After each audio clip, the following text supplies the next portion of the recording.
This is Prachi Acharya and I would like to welcome you to My TV 5 p.m. News Bulletin in English.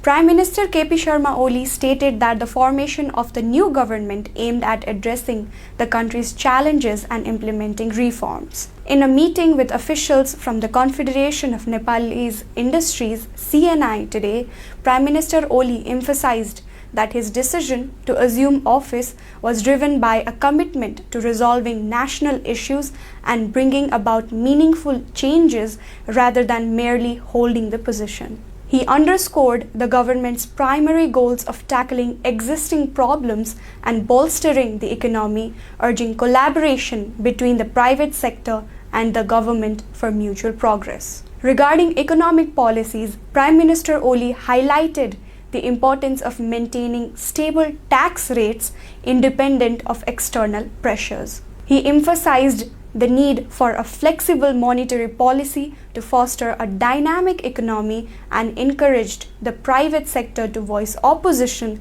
to misguided policies that could hinder economic growth. After being blocked for the past 2 weeks, vehicular movement has resumed today along the Kali Gandaki corridor.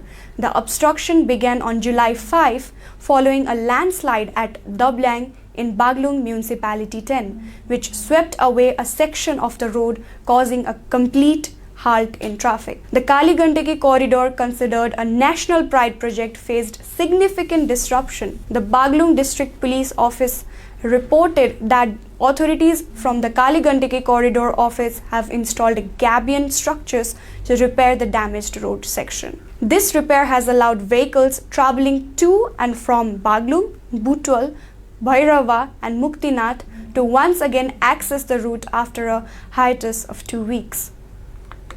Now, economic news. The price of gold in the domestic market, which had reached unmatched highs on Wednesday, saw a notable decline of rupees 2,000 per tola by Friday, after peaking at rupees 1,49,800 per tola on Wednesday. The price dropped by rupees 300 per tola on Thursday to 1,49,500 per tola. This downward trend continued into Friday with a significant decrease in prices. According to the Federation of Nepal Gold and Silver Dealers Association, fine gold is currently being traded at 1,47,500 per tola, marking a sharp decline. Similarly, Tejabi gold is priced at rupees 1,46,800 per tola, down from rupees 1,48,800 per tola on Thursday. Alongside the decline in gold prices, the silver market also witnessed a drop on Friday. Let's move on to international news. Bangladesh plunged into widespread violence as clashes intensified between student protesters, security forces, and pro-government student activists over the government job quota system. At least 39 fatalities were reported amidst the unrest, marking Thursday as the deadliest day. Throughout the country, including in the capital city Dhaka, police and demonstrators wielding sticks and rocks engaged in the confrontations. The students aimed to disrupt transportation networks across Bangladesh as part of their protests. The protests demanding the removal of quotas in government jobs in Bangladesh have been primarily led by university students across the country.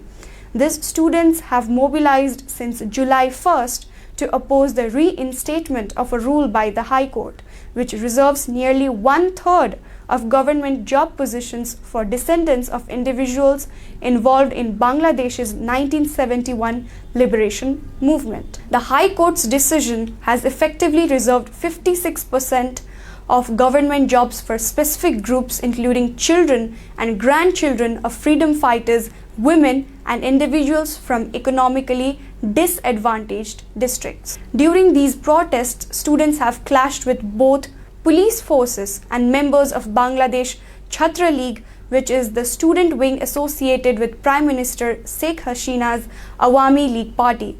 The clashes have resulted in 6 fatalities and injured to hundreds of others, highlighting the intensity and gravity of ongoing demonstrations. Anvi Kamdar, a 27-year-old influencer from Mumbai, tragically passed away after falling into a 300-foot gorge near the popular Kumbhe waterfall in Mangaon, located in Maharashtra's Raigad district. The incident occurred on Tuesday while Kamdar was on monsoon excursion with 7 companions, according to police reports. Kamdar, who resided in Mumbai, had joined her friends for a trip to the waterfall on July 16th. The outing took a devastating turn around 10:30 a.m. when she slipped into a deep crevice while filming a video.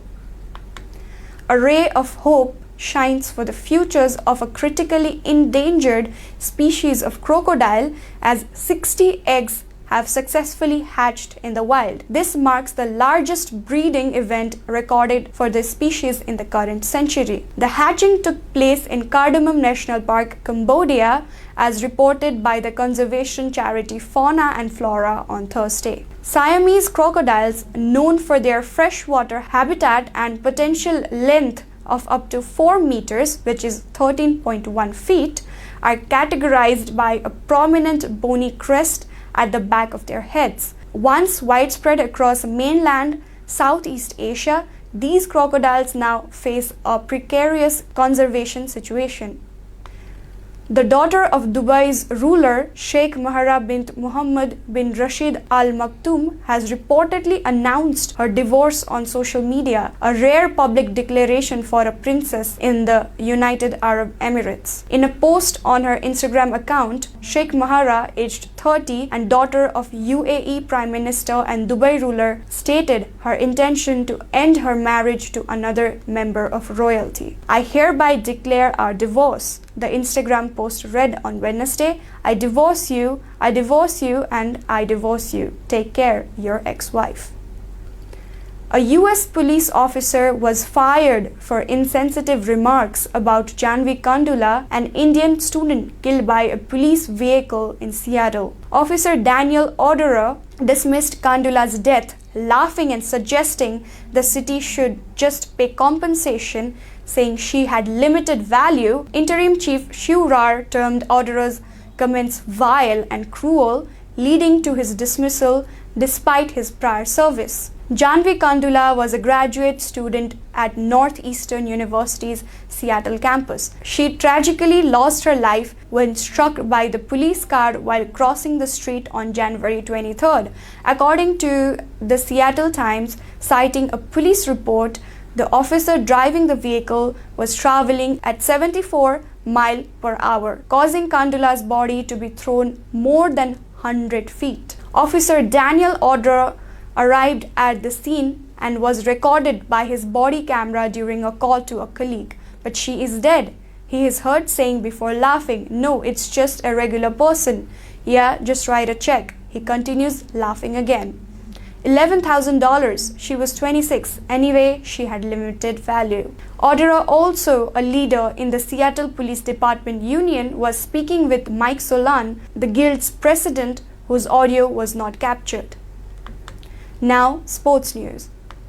Spain, the newly crowned European champions, ascended to 3rd place in the latest FIFA rankings released on Thursday. Meanwhile, Argentina, who clinched the Copa America title, retained their position at the top of the rankings. The updated rankings reflect a busy period in football, highlighted by Argentina's victory over Colombia in the Copa America final and Spain's triumph over England in the European Championship final. England moved up to the 4th place, surpassing Brazil following the latter's disappointing performance in the Copa America. Venezuela showed the most significant improvement, climbing 17 places to 37th after reaching the quarterfinals of the Copa America. Turkey, who reached the Euro quarters finals, also made a notable leap, rising 16 spots to 26th.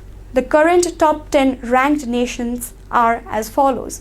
In first position is Argentina, followed by France, Spain, England, Brazil, Belgium, Netherlands, Portugal, Colombia, and Italy, respectively. Thank you for being with me. Keep watching My TV. Namaste. यो हो Parsa television network र अहिले तपाईं हेर्दै